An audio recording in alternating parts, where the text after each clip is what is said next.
Want to go over some practical things real quick just on building habits. And so Hmm. there's a great book by a guy named Stephen Geis. It's got to be like a, you know, bestseller or something. Super simple books, very thin. It's called Mini Habits. Small Hmm. habits, bigger results. And so, we're not just going to be athletes. Aren't just going to be listening to this. We're probably talking to people who are trying to lose weight, people who are trying to find ways to make more money, whatever it is. But anytime you set a goal, um, we were absolutely automatically hit with resistance. The second you say you want to do something, you are automatically hit with resistance. Yep. And so in Stephen Geis's book, he talks about mini habits. And so, like, for instance, right now, let's just touch our nose. Okay. How hard was that? Not hard at all. Okay. That was actually a mini habit. That was, we had a plan to touch our nose and we did it. That's actually a mini habit. And so we are mini habit able right now. So if every minute I wanted to touch my nose, okay, I could do it.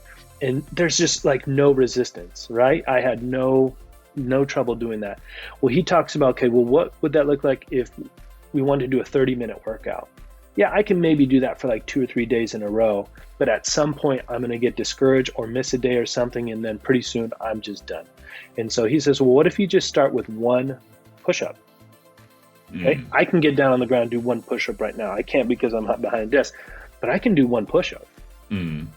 And he says, if that was the only goal, number one, the benefit is that I have instant success. Okay, I have already a win for the day. And some days we just get creamed and we don't have one win for the day. So if I have a mini habit of doing one push-up a day, that is already a victory for the day. Yep. Okay, for some people it's making their bed, whatever it might be. But he was also saying that if I do one push-up, I'm typically motivated to get some bonus reps in. So I'm like, all right, I'm already down here. I might as well like do two push-ups. Okay, that was not bad. Okay, I can do three push-ups. And all of a sudden you're doing 10 push-ups. And he starts out this book with one push-up changed his life, to where that one Mm. push-up pushed him, and then he built a habit soon of like an hour at the gym.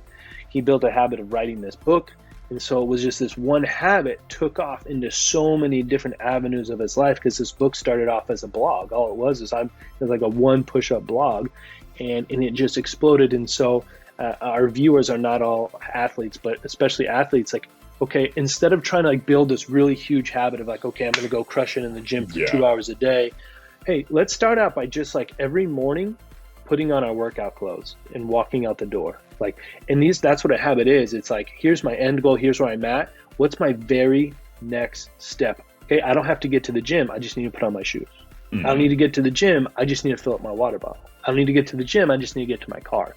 And so sure enough, these teeny little movements get me exactly where I want to go. And that's how you build not only a mini habit, but then that mini habit becomes a habit, which then becomes a lifestyle.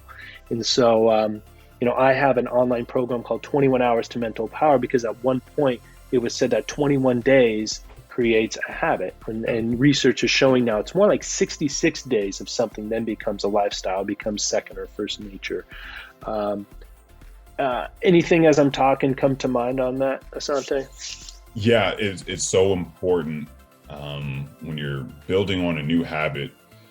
Don't set some lofty, like, all right, I'm gonna do 100 push-ups every, like, set something that is attainable, because I've done this before when I'll set like a goal that's like, I'm gonna do this every day. I'm gonna be at a gym for an hour every day, and I'm gonna do 30 sets of whatever. And you could do it for a couple times, but then it starts to detach. Maybe, like you said, you may miss a day. So it all starts with start creating something that is manageable, something that you know that you can achieve success. Because once you know that you do that one push-up, you feel good. It's like, regardless of however the day went, I accomplished this goal that I set for myself. And then that's easy to keep building on, because you know that this is one thing that I can control. Whatever else happens, but I can control this part of my day, and I can achieve success in this part of my day consistently. Hmm.